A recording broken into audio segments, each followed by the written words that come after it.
Son las 8 de la mañana, las 7 en Canarias.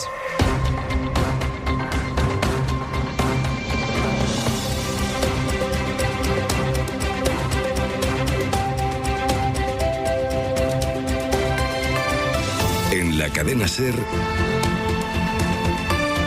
Hoy por Hoy, con Ángeles Barceló.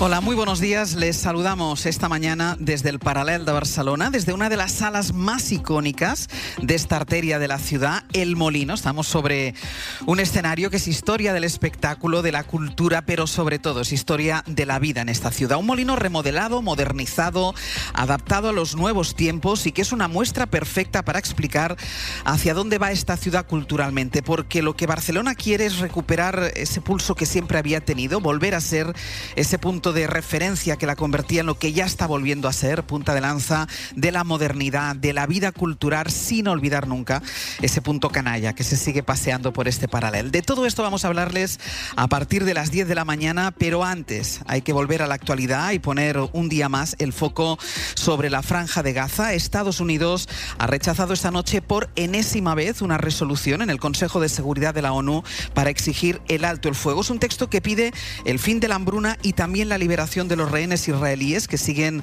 bajo la custodia de Hamás. Después de casi 2 años de guerra, a Estados Unidos no le bastan con los más de 65.000 palestinos asesinados. Tampoco el hecho de que prácticamente la totalidad de quienes sobreviven en la Franja de Gaza, casi 2 millones de personas, estén en riesgo de hambruna, no son suficientes. Los tanques desplegados, los soldados haciendo redadas calle a calle o la desesperación de quienes no huyen de una ciudad que han ordenado evacuar porque no tienen dónde ir o dinero con el que escapar. The draft resolution has not been adopted, owing to the negative vote of a permanent member of the Council. La resolución la presentaron los 10 miembros no permanentes del máximo órgano de Naciones Unidas. Ha contado con el voto unánime de esos 10 y también con el de todos los miembros permanentes: Rusia, China, Francia y Reino Unido. Todos, salvo Estados Unidos, que ha vuelto a descolgarse ejerciendo su derecho a veto para apoyar una vez más al gobierno de Israel. Así Gaza amanece en el cuarto día de la nueva ofensiva de las tropas israelíes. Hoy se les acaba el tiempo a los gazatíes que permanecen en la capital. Está previsto que bloqueen una de las 2 salidas abiertas los israelíes para expulsar a la población. Así pues que esta ha sido otra madrugada de bombardeos que estrecha aún más el cerco sobre quienes siguen allí. Enviado especial a Jerusalén, Nicolás Castellano, buenos días. ¿Qué tal? Buenos días, Ángeles. Nico, lo último es que esta noche se han restablecido finalmente las comunicaciones en la ciudad de Gaza. Sí, la principal operadora de telefonía palestina ha logrado recuperar en parte esas comunicaciones interrumpidas durante casi 2 días de manera intermitente y que los gazatíes consideran otra medida de presión más para obligarles a huir mientras las bombas de la aviación israelí siguen empleándose en destruir los edificios más altos. Día 714 de asedio israelí que avanza con una combinación de infantería, tanques y artillería que ha acabado con 50 muertos en las últimas horas, sobre todo en Ciudad de Gaza, donde los israelíes ya no permiten la entrada ni a las misiones de la ONU. Una portavoz de la Oficina de Acción Humanitaria de la ONU, la OCHA, describe en su coche bloqueado en el camino cómo las Fuerzas Armadas de Israel impiden el trabajo de los humanitarios para que no lleguen a la población de la ciudad. Los datos actualizados de la ONU hablan de 2 millones de personas pasando hambre, 28.000 niños en riesgo de morir de manera inminente porque no tienen nada que llevarse a la boca, una ciudad donde la presencia de tanques está causando pánico. Los tanques como 500 metros de Al-Shater y además equipos armados de sionistas en el área de Saftawi. Hay bombardeos. Y mientras aquí en Jerusalén los familiares de los rehenes israelíes han vuelto a pasar la noche acampados delante de la casa de Netanyahu. Termina la guerra y queremos ser hermanos. Vuelven aquí, a Israel.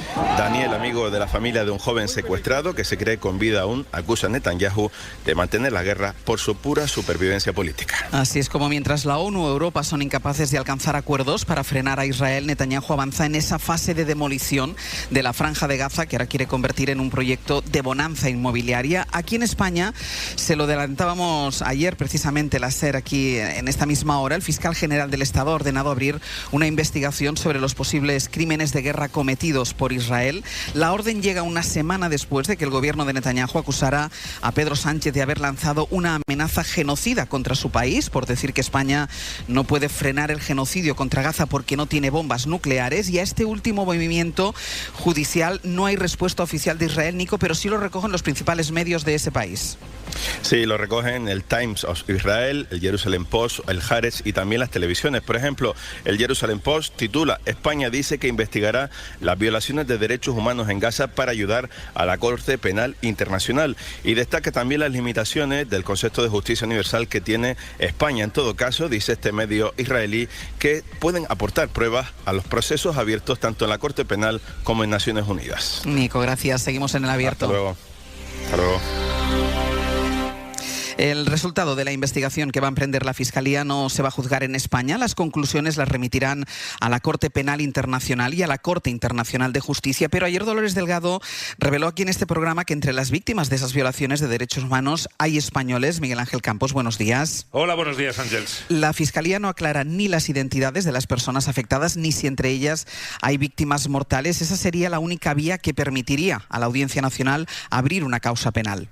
Sí, pero aun con víctimas mortales españolas en el lugar de los hechos, las posibilidades de abrir una causa penal en España son remotas. Un juzgado español solo puede investigar el asesinato en Gaza de un conciudadano si no se investiga en Israel y solo si se trata de delitos de terrorismo o piratería. No se puede encausar a los autores de crímenes de guerra, lesa humanidad o genocidio, a no ser que tengan residencia habitual en España. Es decir, si estuvieran de paso por este país o vinieran de vacaciones, ni siquiera podrían ser detenidos por orden de un procedimiento penal español. Esa fue la reforma de Rajoy de la jurisdicción universal, que prácticamente la abolió, no rectificada por el actual gobierno. Desaparecida, por tanto, la justicia universal en España, la Fiscalía inicia otro camino, el de la justicia universal cooperativa, poner a sus investigadores y recursos en manos de organismos internacionales para colaborar en la persecución de los crímenes del gobierno de Netanyahu. Campos, gracias. Hasta luego.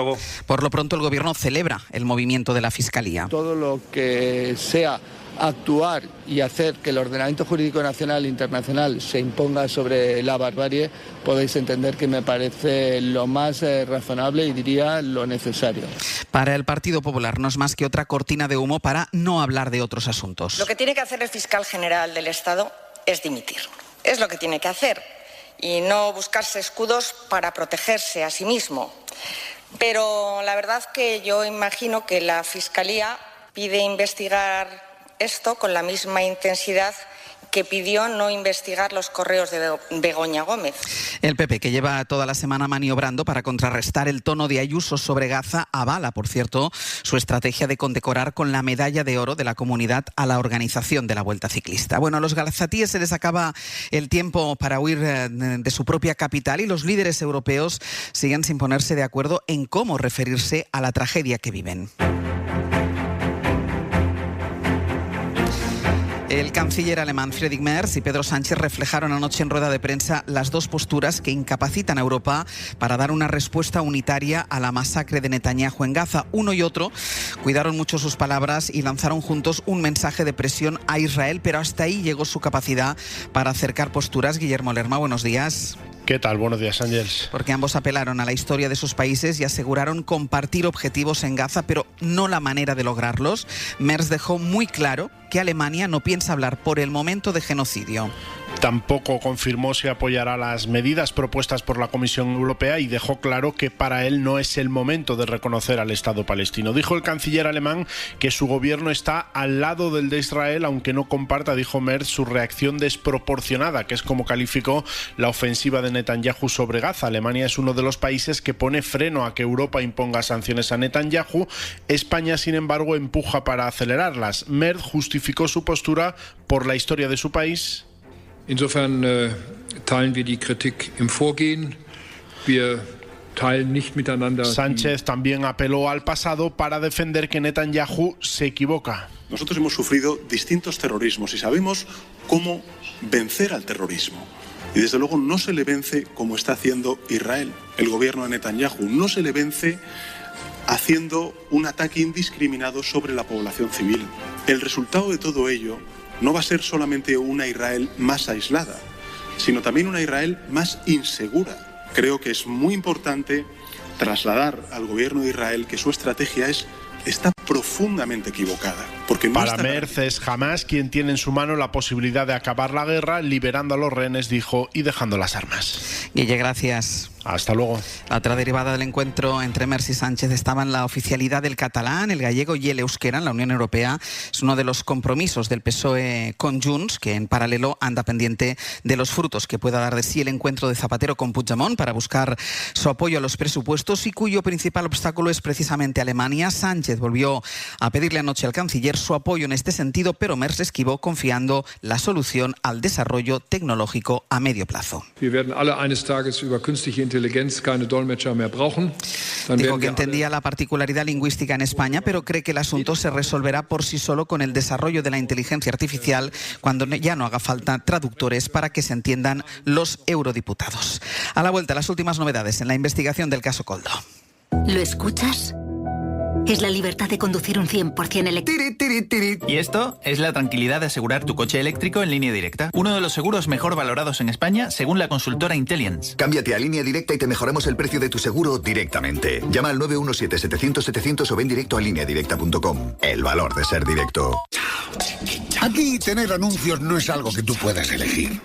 Pero los años de fijo y variable en tu hipoteca, sí. Porque con las hipotecas naranja eres más libre. Más opciones, más variedad, aunque no deje de ser una hipoteca. Más información en ing.es. Esto sí que es una cuesta y no la de enero. ¿Pero qué dices? Pues eso, que en septiembre cuesta todo un montón. Volver al trabajo, las clases, el material del cole... Pues a mí me está costando cero. En Nissan tienes toda la gama al 0%, TAE hasta el 22 de septiembre, para que volver a la rutina te cueste cero. Consulta condiciones en Nissan.es, financiando con RCI Bank. ¿A dónde quieres llevarme? A un búnker. ¿Qué preferirías? ¿No sobrevivir al fin del mundo o vivirlo encerrado con las personas que más odias? El Refugio Atómico, la nueva serie de los creadores de La Casa de Papel, ya disponible solo en Netflix. Buenos días. En el sorteo de media de la 11 de ayer, la fecha ganadora ha sido 15 de diciembre de 2005. Y si tu fecha no ha resultado premiada, tienes otra oportunidad con el número de la suerte, que es el 9. Recuerda que hoy, como cada viernes, tienes un bote millonario en el sorteo del Eurojackpot de la 11. 11. Ahora y siempre, bien jugado. Mi primer vino no fue un Ribera del Duero. Equivocarse solo es el paso previo a acertar. Ribera del Duero. Quien lo probó, lo sabe. En la cadena SER, Hoy por Hoy, con Ángeles Barceló.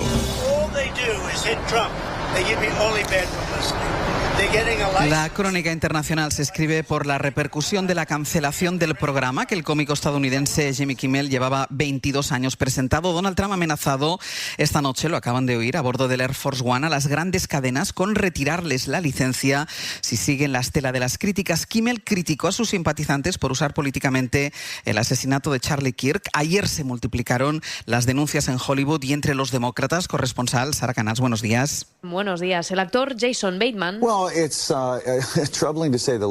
advierte que la palabra preocupado se queda corta. La humorista Wanda Sykes pide rezar por la libertad de expresión y en el Congreso los demócratas han lanzado la voz de alarma. Los que ceden como ABC le están dando al matón más apetito, advertía Chris Van Hollen de Maryland, y como respuesta exigen el cese del presidente de la Comisión Federal de Comunicación. Este es el órgano que regula los medios del país, a priori independiente, pero que ahora preside Brendan Carr, afín a Donald Trump, y él es quien amenazó a la cadena con represalias si no castigaban a Kimmel. Y por su parte el presidente esquivaba así a la pregunta sobre si la libertad de expresión corre peligro. Jimmy Kimmel is not a talented person. He had very bad ratings. Declarando que ya era hora que echaran a Kimmel porque no tenía ni talento ni tampoco audiencia.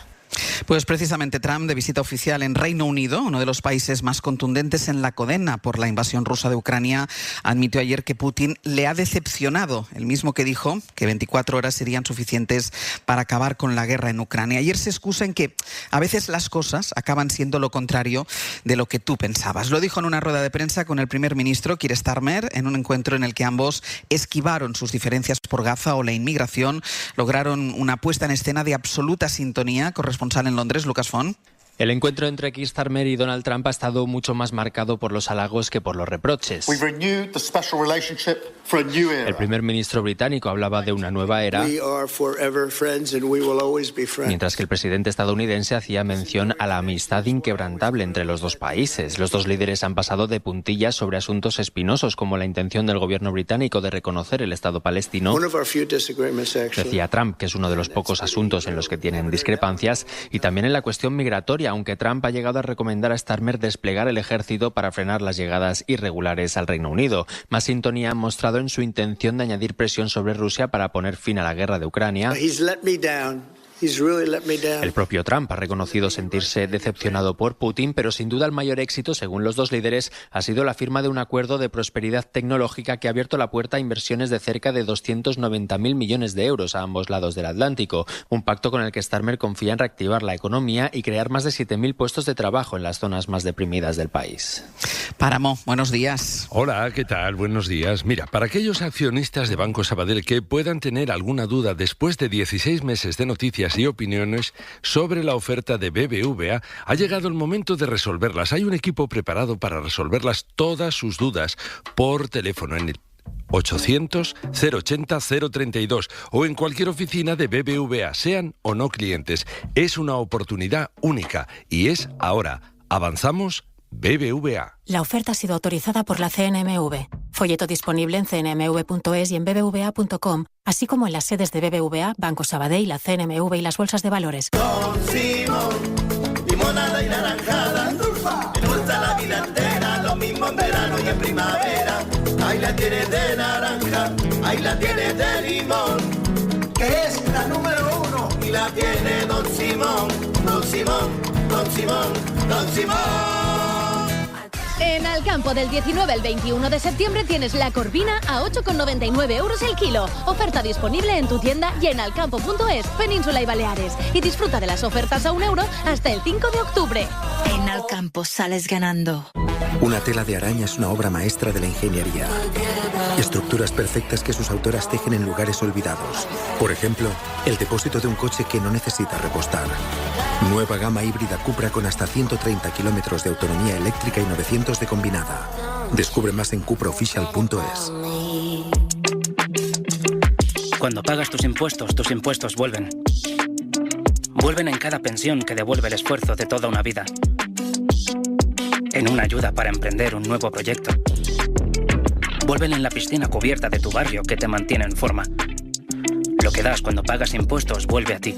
Vuelve a todos. Lo que das, vuelve. Agencia Tributaria, Ministerio de Hacienda, Gobierno de España. Hoy por hoy, Ángeles Barceló. La Guardia Civil asegura que los audios de Koldo García, en los que se escucha a Santos Cerdán y Ábalos hablar del presunto amaño de contratos y del cobro de comisiones, son auténticos, que no hay ni rastro de edición en esos audios. Isabel Vega, buenos días. Buenos días. No se han identificado trazas que evidencien alteraciones, manipulaciones o comportamientos anómalos en los 8 audios incautados a Koldo García que explican por qué Santos Cerdán sigue 2 meses y medio después en prisión provisional. Es la conclusión a la que llega el Servicio de Criminalística de la Guardia Civil en una pericial entregada al Supremo que certifica la autenticidad de esos audios frente a la tesis de la defensa, que los reputaba falsos. Los peritos analizan los nombres de los archivos, los metadatos, la frecuencia y el sonido de ambiente y concluyen que son auténticos. Pero la defensa de Cerdán discrepa. Tendrá oportunidad de preguntar a los autores del informe cuando comparezcan en el Supremo para explicar su trabajo. Entre tanto, los abogados ultiman su propia pericial para rebatir las conclusiones. Y la Fiscalía General del Estado se desdice a sí misma después de haber afirmado que se habían producido una gran cantidad de sobreseimientos y absoluciones de maltratadores por los fallos en las pulseras de vigilancia. Ahora dice que fueron unos pocos casos y que la mayoría se resolvieron después al reabrirse los casos. Mario Marcelo Alurido. Tras la alarma y la polémica, la Fiscalía se corrige. En la memoria anual decía que los fallos técnicos provocaron gran cantidad de sobreseimientos provisionales y absoluciones.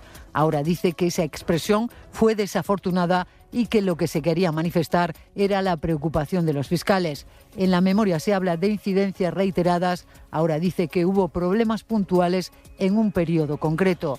En la memoria se alerta de la potencial desprotección de las víctimas, ahora la Fiscalía asegura que estuvieron protegidas en todo momento porque las pulseras funcionaron. Admite que no puede cuantificar el número de casos perjudicados, pero asegura que la mayoría se resolvieron después porque los sobreseimientos se reabrieron una vez recuperados los datos. Y en 10 minutos será abierto hoy desde El Molino en Barcelona con Josep Ramoneda, Estefanía Molina y Víctor Lapuente. 8:20 de la mañana, 7:20 en Canarias.